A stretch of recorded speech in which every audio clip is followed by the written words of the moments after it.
Good evening, Crusader fans, and welcome to Brother Rice TV. I'm Patrick McGann alongside my partner, Matt Reedy, and Tom Gallagher. We're bringing you Brother Rice Crusader Game Day from the stands of Tom Mitchell Field at Gary Little Stadium. Boy, it's a little bit rainy today. It's a little bit cold, but we're ready for game day. Yeah, you know, both teams, I know they're going to bring the energy. It's the first round of the IHSA state playoffs, and it's going to be a great one here. As you can see right above my head, we actually have the countdown to the game, so be sure to stay tuned with us throughout the night.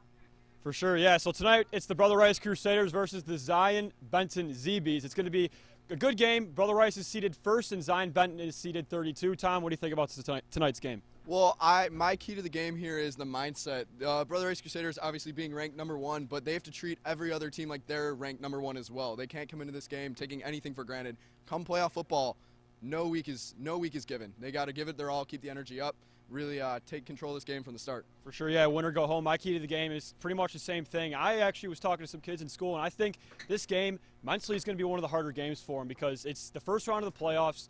You don't know really, this team hasn't seen the playoffs in 2 years, and it's this group specifically, because the last time Brother Rice was in the playoffs, this group was sophomores. So they don't really know what to expect from playoff football quite yet. So it's going to be a little bit of a feeling out process. They have to treat it like it's a big game, treat it like it's a Marist game, treat it like it's a St. Rita game. And I think if they do that, they'll be able to feel out what Zion-Benton does, and then they'll be able to run the ball, which I think they're going to have to do a lot of tonight because raining, slippery conditions. So that's what I think my key to the game is. Matt, how about you? Well, Pat, my key to the game, it's not going to be changed from all regular season. I've been picking Johnny Bean all regular season for my key to the game, and he's been the engine of this Crusader offense. He's been the key player that has just driven this team forward, gotten them to that undefeated season. So he actually won the Lawless Award, too, which is the most valuable player in the Catholic League. So he's going to be a great player tonight. Yeah, well-deserved as well, that Lawless Award for Johnny Bean. I mean, he's just been an absolute monster this season. I mean, just throwing the ball, running the ball. He's just such a mobile quarterback. He could do it all. I think he deserves that award. I mean, he definitely deserves it. He earned it. Just looking at Brother Rice so far, just a little bit of a recap. If you didn't know, they are undefeated for the first time in school history, as you just mentioned, Matt, and they've only given up 52 points. Tom, that's pretty amazing. 52 points. Yeah, we haven't really seen a defense this effective in a couple years for the Crusaders, but having been played together for so long, they were able to take advantage of everything. And the Crusaders played really well on defense, and they're looking forward to keep that up today, try and keep that at 52 points all year.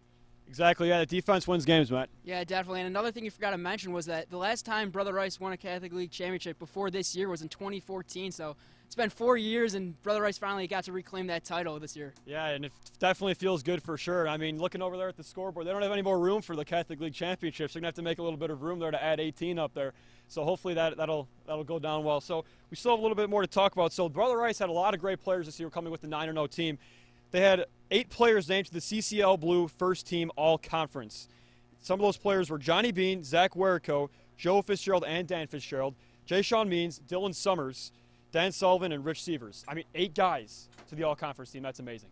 Yeah, and another player we forgot to mention, not forgot to mention, but we're going to mention now is Dylan Summers. He was the Offensive Player of the Year in the CCL. So John Bean really has a ton of weapons out there. His receiving core has been stellar this year with Summers had 11 touchdowns and 760 receiving yards. So he's been really effective. Jesse Plunkett's been really effective on the ground with 9 rushing touchdowns. The Crusader offense is revving right now. And Dylan Summers already committed to Cornell, so he's definitely playing some college football already. That's good to see. But yeah, Matt, this offense just been something else. All these guys who made that all-conference team. Yeah, it's so talented, and like my key player, John Bean, he's thrown for over 1,200 yards and threw 10 touchdowns through the air this year. And adding on to the 10 touchdowns through the air, he's rushed for 11 touchdowns, which is actually more than the pass, and you don't usually see that with a quarterback, but that just proves that he's so versatile in this league. For sure, yeah, and with teams going into playoffs, you'll see, like if it's a long season like Catholic League football, 9 games, you'll say, well, you're going to want to win the last 2 games of the season to get some momentum going into the playoffs. This team hasn't lost a game. They've won every game they've played. So they have that momentum going into these playoffs. I think they're going to ride that a little bit. And I think tonight, regardless of the turnout, regardless of the weather, they're going to have to ride that momentum they picked up in that first game. I remember, Tom, you were saying that first win against Marist, when we were calling it up in the booth, you were saying this was going to set the tone. And boy, were you right, an undefeated season. Yeah, the tone was definitely set with the Marist game. They rode those wins all throughout the rest of the year, and they're going to look for this first playoff game, same as the first game of the season, to really set the tone for the whole playoffs. Exactly, and this Crusader team actually has not seen a playoff win since our freshman year, so 4 years ago. And it's going to be amazing tonight to see what they can do, because 2 years ago we saw Brother Rice unfortunately losing the first round to Fremd, and this year they have Zion-Benton, the 32nd seed. So actually statistically the worst seed going in. So you got to, like you were saying, treat them like they're a Marist, treat them like they're a St. Rita, and if you can do that, you can win the game because you just got to take this seriously. So also, we want to talk about the new Catholic League. We talked about it last week or last time we were on Game Day just a little bit, but we want to bring it up. This is going to be a monster of a conference. If the Catholic League already wasn't a monster of a conference, this conference is going to be unbelievable. We got teams, we got Marist coming back in, Montini, Providence, Nazareth, Bennett, De La Salle, St. Lawrence. All these teams are coming together and making one monster league. Yeah, you know, Marist dropped down to the East Suburban League, but welcome back to the show, Marist. CCL Blue, big-time football. Marist is coming back. It's going to be some great matchups going forward. Exactly, yeah. We're seeing Marist a little bit more often than we usually do. We saw them the last couple of years, but it'll be even more stuff on the line now because they're in the same division, so these wins will go against their divisional record. Like you were saying, Tom, I love it too. They're back in a tougher league. They can't drop down to an easier league now, Marist. You're now with the big boys.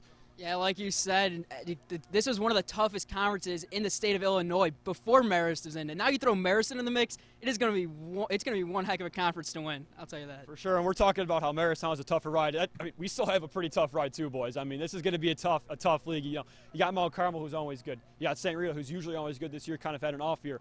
Montini this year having an unbelievable season as we actually beat them for the Catholic League last week, but still 8-1. That's an unbelievable season. And then you got, like I was saying, Rita. I mean, Providence, they sometimes put up a good season. And it's just going to be a monster schedule to watch. And unfortunately, we'll be gone, but we'll be enjoying watching these games on Brother Rice TV. I mean, it'll be great. Yeah, definitely, Pat. I know wherever I go to college, I'm going to be tuning in to Brother Rice TV always, and I recommend that all of our viewers continue to tune in.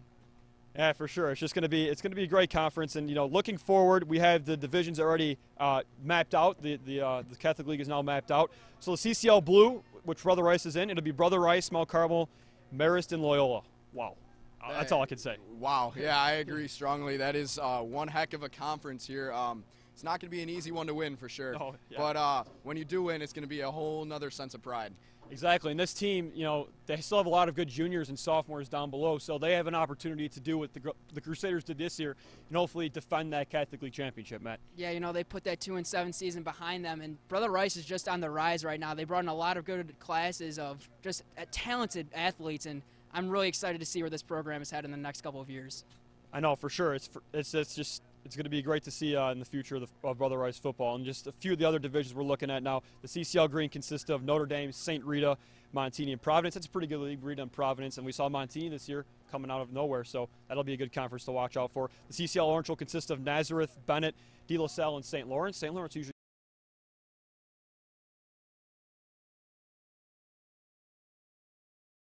a pretty good team. And CCL Purple will consist of St. Pat's, Marion Central, St. Viator, and Carmel of Mundelein. Don't know much about those teams, to be honest. And the CCL Red will consist of St. Leo's, St. Joe's, Marion Catholic, and DePaul Prep. Not a big fan of Marion Catholic. But, so yeah, it'll be a great setup for the next few seasons. It'll be cool to see who wins each division. Now, looking at these now, boys, who do you think is going to win each division next year? I'm going to have to stick with Brother Rice because, obviously, we're going Brother Rice. They have good chances for the next year. And I'm going to go St. Rita. They had a rough year last year, but they look to bounce back. They don't usually have too many rough years. I'm not really sure for CCL Orange. It'll be a toss-up. It's a tough division. Yeah.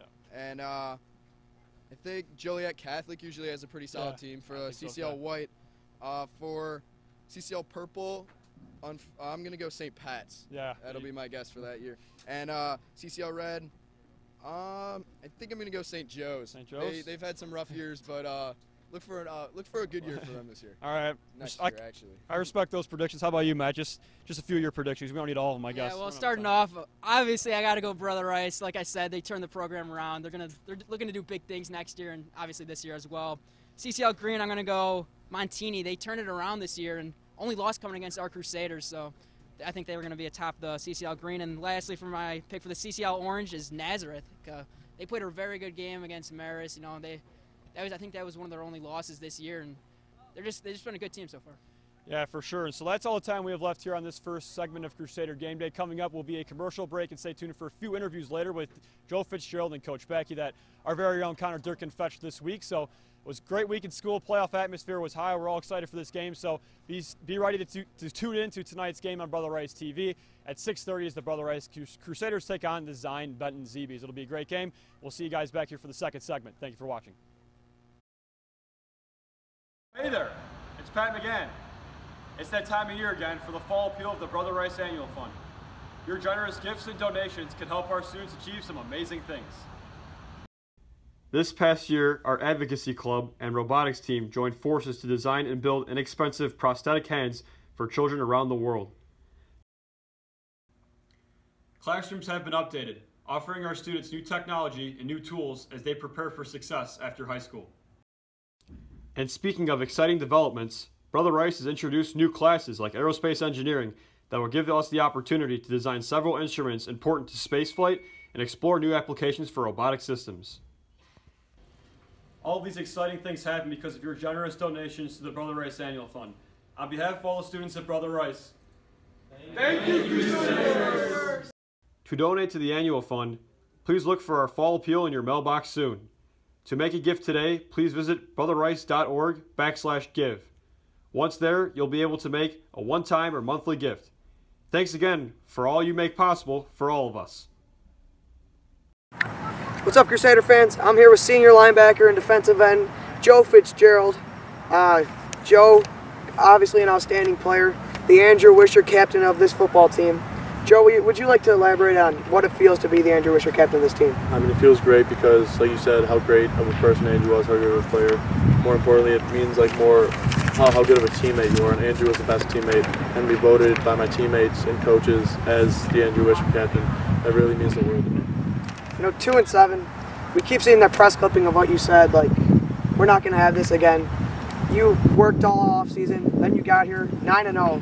What is the most noticeable difference of this year and last year? I mean, really, it's commitment and trust. Last year, there wasn't much commitment, and last year, there wasn't much trust. But this year, we literally, ever since we started working out, maybe a month after our last game, and just the trust I have in my teammates and coaches, that was not existent last year between our teammates. So, I mean, that trust and really sets it. So, 9-0 had never been done by previous Crusader teams. There's been some great teams, the 81 state championships, the 03 semifinalists, the 03 runner-ups, the 05 semifinalists. How does it feel to be the first 9-0 team ever? Well, it feels great because, all the schools, all the teams like that, they've never been undefeated, and that we're doing this for not just us, but for the people who came before us that couldn't do it, that couldn't get the 9-0, that couldn't win the Catholic League Championship. And so it just means the world, not just for us, but for all the alums that passed through before us. So we talked about, Crusader history, but great teams, Loyola, Marist, Montini, all the guys that you beat this year. What do you think separate you from those guys and got you to win? Well, being 2-7, I think separated us because sometimes you need to take a step back to move forward, and really it made us realize, we're not the greatest team on earth. We're not better than everybody else. We didn't lose sophomore year, freshman year, and I think that really helped us because they didn't go through adversity we went through last year. They didn't go through how do we change this like we did last year. And with this new standard, with this new program, I don't think they can get in our way. So, as many of you fans know, that was the last CCL Blue title ever as the merger comes into effect next year. But, almost 100 years of Catholic League Blue play. How does it feel to be the last Blue championship ever? Well, it means the world because not only just for us, it means for our fathers, our grandfathers, the great-grandfathers, all the alums that you see in the stands, and not just for Brother Rice, for Mount Carmel, St. Rita, Loyola, because, like you said, Montini was only 4 years into the Catholic League, I think, and how long has every other school been in there? And we were just playing for a lot of pride was on this week. They thought they could come in, win the Blue in their first year. We proved that wasn't going to happen, and like I said, it just means the world that we were able to do that. So we talked about how you were a captain. As a captain, how do you get your guys to buy in? With this class, we just implemented a standard, and everybody pretty much bought in because, like I said, they were with us for 2-7. They didn't like it, just as much as I didn't like it, and we really just came together. We've been together since freshman year. This class, I believe, is one of the best classes in Brother Rice history, and not just in athletics and school and just being a good teammate. And everybody bought in themselves, and when you come together like that, that's how you get success. That's how you get championships. So Jerome Crawford, Zion-Benton's quarterback / DB, he goes both ways. He's one of the fastest people I've ever seen. That kid can move, and he's smart with the ball. Have you guys schemed any differently than you have this year? Yeah, schematically, well, we've switched a couple things, but mostly it's really just us keeping containing him, keeping our eyes on him, know where he is on the field at all times. Because, like I said, if we trust each other, if everybody does their assignment, if we just do what we're told to do, there's no way we shouldn't be able to stop him. Obviously, he's probably the best athlete we're going to play all year, if not one of the best, and I think we can stop him if everybody does what we're supposed to. So OPRF and New Trier, they play Friday night. So you guys are going to know who you could potentially play, who you will hopefully play the next week. Do you think you're going to have to convince your guys to know one game at a time or anything? Or I mean, there's definitely going to be talks like that. Just like Frem, my sophomore year, they lost in the first round to a Frem team that should not have beat them because they overlooked them, and that's all we've been talking about all week. Coach Beck, we've been talking about that. Like, remember Frem, and it really just takes you back to how that feeling was and how bad a feeling was. So we're just trying to take it one game at a time, trying to tell us it's only going to come one game at a time. We can't just magically appear in Champaign. So if we focus on Zion-Benton just this week, there's no doubt in my mind we'll be playing next week against one of those two teams. So all year you guys have played as the underdog. I mean, you're 27-0 as a class, but a lot of people still doubt you guys. The latest power rankings came out for 8A, and you guys were actually number 6.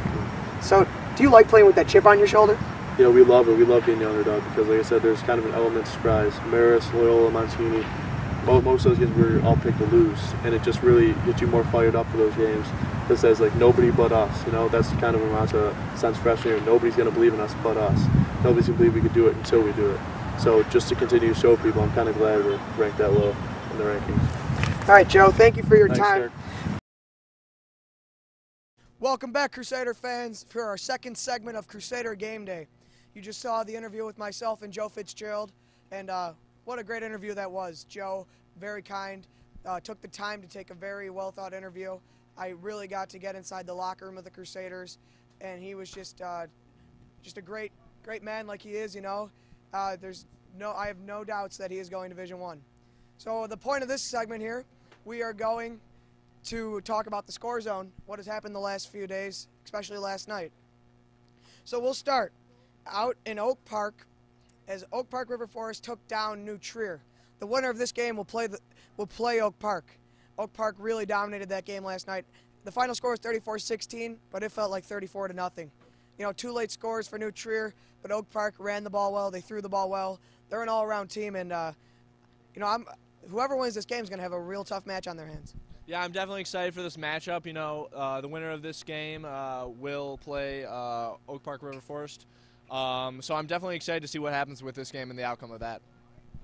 Yeah, that Oak Park game, it was actually a 16-17 seed matchup, and Oak Park just completely annihilated No Trier there. So not as close as it seems if you look at the box score. Oak Park's going to have a huge matchup next week. Definitely. And Barstool Carl was going to join tonight, but he's at a wedding. If the Crusaders win tonight, he will be on next weekend. So something to look forward to. We'll stay on our side of the bracket. In our upper side of the bracket, we have Warren, who took down Neuqua Valley last night. There was an 8-25 matchup as Warren beat Neuqua Valley 14-3. You know, Warren, another physically dominated game. Some hard hitting, some good offense, but it was a pretty defensive thought. Yeah, definitely. I'm surprised they only scored 2 touchdowns versus a weaker defense. There's about, if you look at the clock above Grant's head, there's about 40 minutes till game day, so stay with us. Very excited. So I'm definitely surprised they only scored 2 touchdowns. But I think we'll be interested to see how the bracket progresses. Yeah, an 8-25 matchup. This one actually a lot closer than what you would expect. Defensive-oriented matchup for sure. That defensive line of Warren was too much for the opposing team to stop on that one. Definitely. So we'll look into today. We'll go out to Hinsdale here. 9-24 matchup between Hinsdale Central and Conant. Hinsdale Central defeated Conant 28-14. That is what was that? It was a 24-9 matchup. That was a lot closer than I thought it was going to be, you know? Yeah, it definitely surprised me too. You would have thought it would have been a little bit different, but I'm still, yeah. Yeah, home field advantage definitely played in Hinsdale Central's favor during that matchup. They'll have to prepare hard next week for a tougher opponent for sure. So last night, on our side of the bracket, on the lower side though, HF soundly defeated Friend. You know, Friend, they leave a sour taste in our mouth here from 2 years ago. But they were soundly defeated. They were shut out 21-0 HF had their way with them. You know, it was only 3 scores, but they absolutely rolled. Their defense played exceptionally well. They had a great running game. HF is definitely a team to watch. They took that tough one against Lincoln Way East in Week 7, but they are a great team. And if Marist were to beat Stevenson, they're going to have a tough matchup next week. Yeah. I'm definitely glad that they beat Frem out. You know, HF, great team, great competitor. Like you said, great run game. You know, Frem beat us a couple years ago, so it's definitely nice to see get a little bit of revenge on them. Yeah, Frem unable to recreate the magic that happened 2 years ago at Tom Mitchell Field. But, you know, they put up a good fight, couldn't do it. They'll have a nice season next year, try to come back. All right. Let's go out to Plainfield, as Plainfield South was upset by Naperville Central. That was a 21-10 matchup. Naperville Central absolutely annihilated Plainfield South. I personally saw it coming. Naperville Central had a slow start, but they've been on an absolute roll lately. But I thought for sure they were underseeded. But, you know, seedings goes on record, which they had a pretty poor record coming in at 6-3. But they played very well last night against Plainfield South. Yeah, I definitely agree that Naperville Central schedule was a little tougher. I think that prepared them a little more for this game. Yeah, Naperville Central, arguably the biggest blowout this week so far. So, going to be a team to be feared next week in the lower part of the bracket. And so the absolute powerhouse, the defending state champs, the Lincoln Way East, they had a 2:31 matchup against St. Charles East last night out in Frankfort. And it wasn't close for really anything. A.J. Henning connected. They scored, I think, 2 minutes into the game. Didn't stop after that. They did defeat St. Charles East 49-0. Yeah, definitely. You know, a lot of people were surprised that Lincoln Way East was seeded number 2 with Brother Rice being number 1.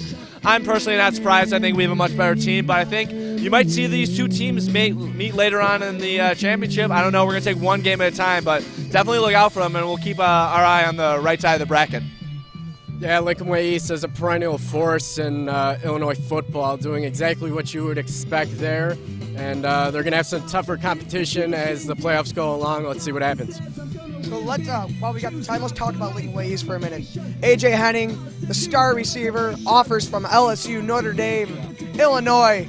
Basically, any school you think of, A.J. Henning's got an offer to. The kid is just, he's very fun to watch. He's big, he's strong, he's fast. He's a complete player. And he wreaks havoc on teams. And they see he was hurt, actually, when they took on Crete. And Crete gave him a game. So, you know, if you're able to take A.J. Henning out of the equation, you have a good shot against Lincoln Way East.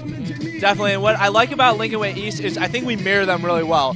They have a great offense. I think we have an equally great offense. So I think it's going to be a great battle, a great matchup with these two similar teams. But I think we have an advantage with us having, I think, a better defense, only holding teams to 52 points on the year. So I think it's a big advantage for us. Yeah, Henning getting D1 offers left and right. You're definitely going to have to base your game plan off him defensively. And Charles obviously didn't do a good job of that. They were completely blown out yesterday. Yeah, so Lincoln Way East, definitely a team to watch. They are still power ranked at number 1. You know, a lot of people were pretty upset that Lincoln Way East did end up getting the 2 seed. But they're playing there. They played very well last night. I can't imagine them playing poorly this postseason. So they're definitely a team to watch. Let's head out. Bartlett lost to Glenbard West last night, 48-20. That was kind of unexpected. That was an 18-15 matchup, Bartlett being 15. A lot of people thought that was going to be the game of the week, you know, very close, very contested. It clearly was not, and Glenbard West played amazing last night. Yeah, definitely. I think that high explosive offense really came out to play versus on the first round of the playoffs. You know, these teams, it's playoff football in Illinois. Anything can happen. Doesn't matter what your rank is do you bring it that first week? Do you bring it the week after? It all depends what you bring to the table, the enthusiasm from your team, not necessarily the skill or talent. You know, I always say hard work beats talent. Yeah, kind of going to make an analogy here. The IHSA playoffs, a lot like March Madness. The rankings on the lower end of the bracket essentially mean nothing. Anything could happen in these playoffs. And you could just see right there from the 16-17 matchup, 18-15. It was just a complete blowout there from the underseeds. Yeah, that's a great point too. And a lot of these teams, they have great records, but they don't play in great conferences. So when Bartlett meets a team like Glenbard West, who plays in a very prestigious conference, they run into problems. Yeah. No, I definitely agree with that point there. Anything can happen like March Madness, It's a lot of things, a lot of people, energy with coaches. It all comes down to this. Yeah, right, guys. These matchups are really unpredictable, and anything could happen just like March Madness. Different sport, but same sort of thing going on. Exactly. Last night, 23 Edwardsville defeated 10 Evanston, and another blowout. There haven't been that many great games. That was an upset. Edwardsville had to drive out to Evanston. They won 44-27. I didn't see it coming. I was watching a lot of those prep talk shows. Edgy Tim didn't see it coming. A lot of people.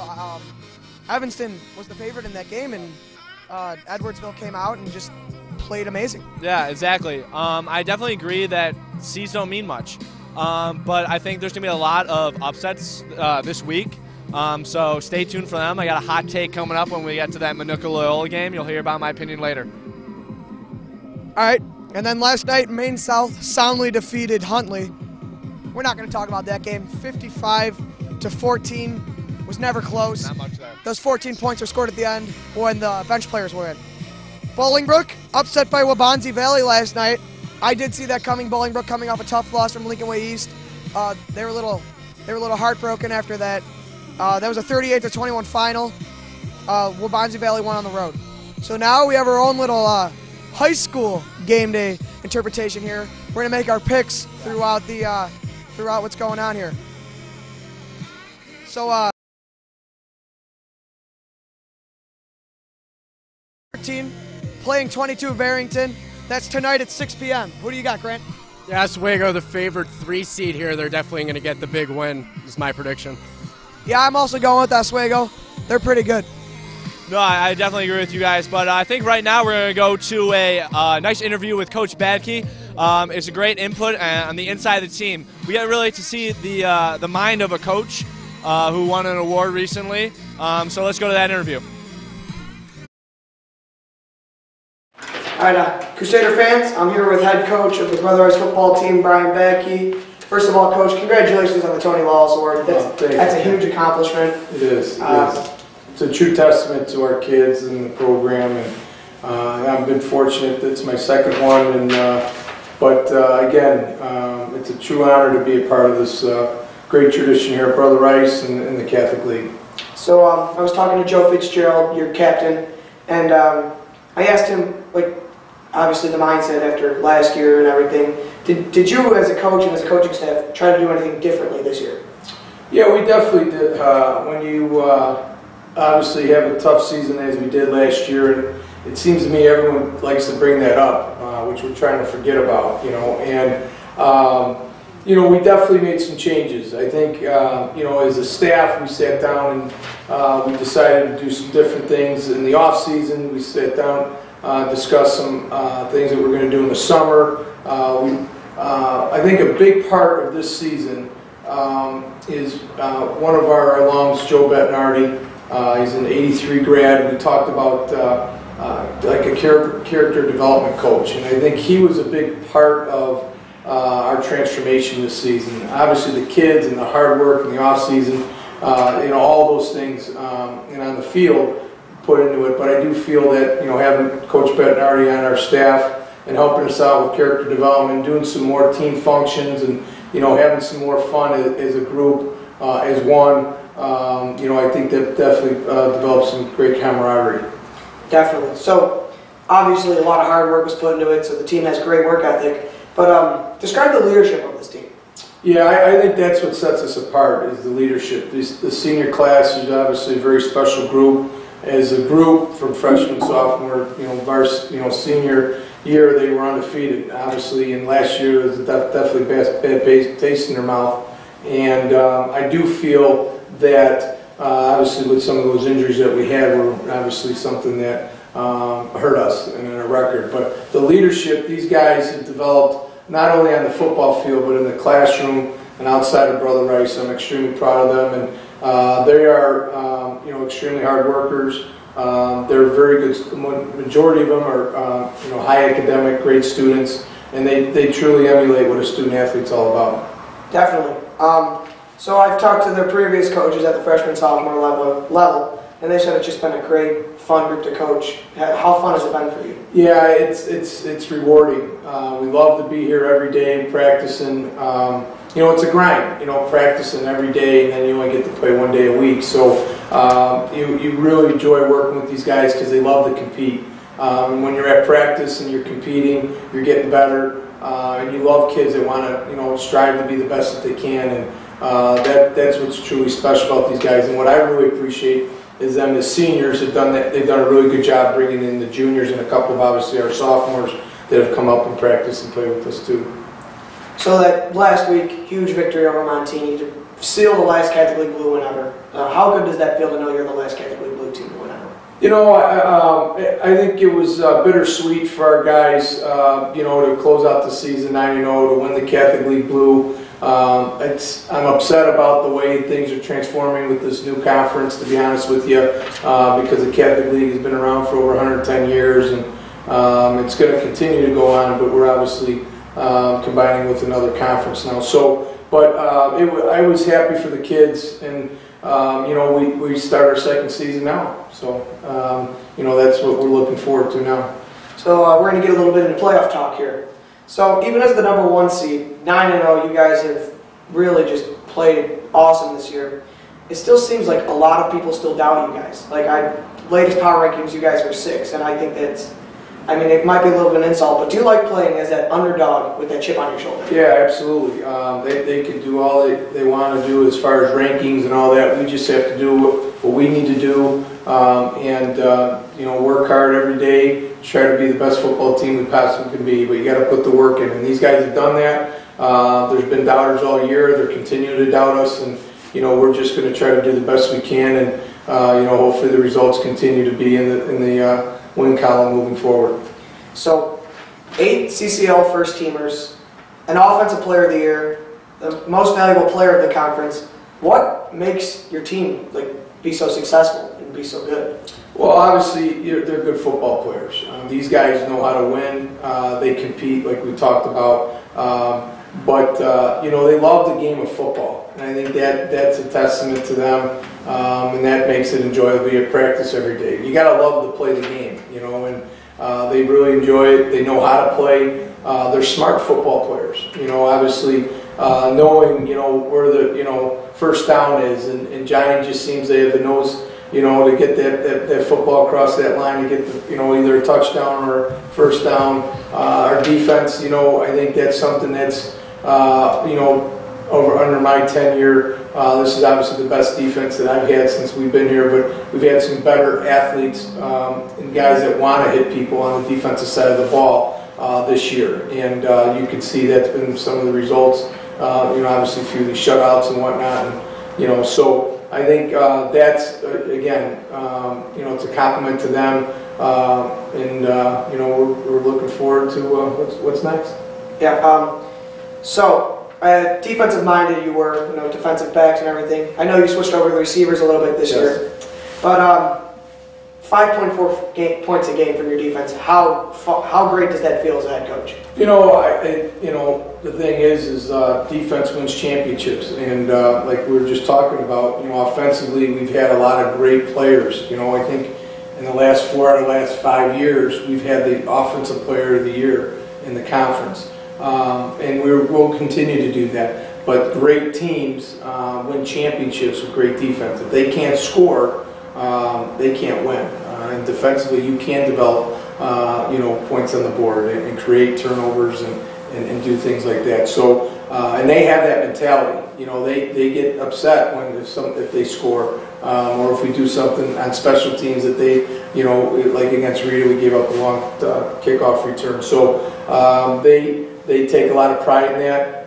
They are old school, hard-nosed, blue-collar guys that want to smack you in the mouth. And to be honest with you, 2018, that's hard to find. So that's why it's enjoyable to be with these guys at practice, enjoyable to coach these guys because they love the game of football, they love to be physical, and they want to win. So obviously OPRF and New Trier, they play on Friday night, and that would be the team you would play if you advanced, if you hopefully advance. And when will you advance? When you advance. So talking to the players, have you had to preach that one game at a time thing, or is like they just know? No doubt about it. We learned a couple years ago. We were the 8th seed, and we got upset here at home against a team that I knew was a very good football team. There's no cakewalks in 8A football. There's a lot of good football teams. When you make the playoffs here in 8A, you're definitely in a dogfight. So again, we're playing Zion this coming week. They're a very good football team. They had to win their last 3 games to get into the playoffs. They play in a very good conference. They've got a lot of speed, and I know it was maybe I didn't mean to steal your thunder. Another question you got there, but again, we can't think ahead. We got to look forward to Saturday night. So let's talk about the ZBs for a second here. Jerome Crawford, definitely their player to watch. He's their quarterback and their defensive back. Not often do you see quarterbacks go both ways, but this kid is an athlete. Yeah. He's got some speed. Have you, as a coaching staff, schemed any differently? He's a really good athlete. We definitely want to keep him in the pocket. Definitely want him scrambling around. Again, it's playoff football. You gotta, you either win or go home, and they're going to do everything they possibly can. And they've been in a situation where they've had a playoff every week the last 3 weeks. Where they've had to win the game, or they would have been out. Obviously, he's a big part of their offense. He's what makes them go. They do some different things defensively, but they're a lot of good athletes, and we definitely have a challenge on our hand on Saturday night. So, like you said, Saturday night. You've played Friday. You played on Friday every night this year. Do you think that Saturday feeling will throw anything off, or do you think you'll be there? No, I think we'll be ready. It gave us an extra day to prepare. Based on where they're located and transportation. We obviously want to try to get on Friday night to stay on schedule, but we'll adjust, we'll adapt, and when the ball's kicked and the whistle's blown at 6 o'clock on Saturday, I think our guys are going to be ready. So this one's for a lot of the fans out there that really want to know this. How good did that Gatorade bath feel? Hey, it felt good. It was cold. It was cold. It got a little cold that night, but no, it was great. It was. It's a true testament to these kids. It's a joy to coach them. I really enjoy being around them, and I want it to continue, for the next few weeks. And I'm looking forward to, Saturday night. All right, Coach. Thank you very much. Appreciate it. Crusaders fans, stay tuned. 6 o'clock kickoff tonight. Do not go anywhere. Thank you for tuning in. Welcome back, Crusader fans. I'm Connor Durkin, alongside Andrew Thompson, Grant Gearhan. You just saw the interview with myself and Coach Backey. First of all, congratulations to Coach Backey on the 2018 Tony Lawless Coach of the Year Award. Very prestigious honor. What a great coach he is, and what a great season the Crusaders are having. And we're counting down to game time. We only got about 21 minutes left till Crusader kickoff versus the ZBs. So, folks, let's get into the main event. Tonight we've got 5-4 ranked 32 Zion-Benton taking on the 9-0 number 1 seed Brother Rice Crusaders. The Crusaders, man, they've had some statement wins tonight. Oh yeah, I'm definitely excited for this matchup. ZBs haven't made the playoffs since 2003. Crusaders obviously had a little rough patch last year, only 2-7. They're back for playoffs, and we're ready. Yeah, looking at a 1 versus 32 matchup here, I think it's going to be a lot closer than someone would expect.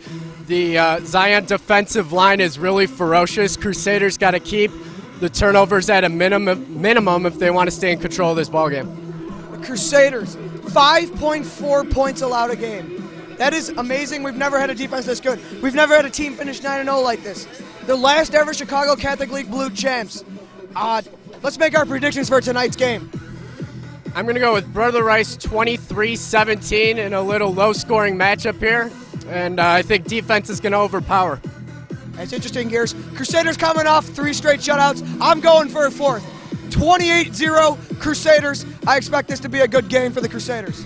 Durkin, I'm going with the high prediction. I'm going Crusaders 42, ZB 7. Give me that Crusader helmet, because it's Crusader game day. Here we go, folks. 14-25 until the game. begins.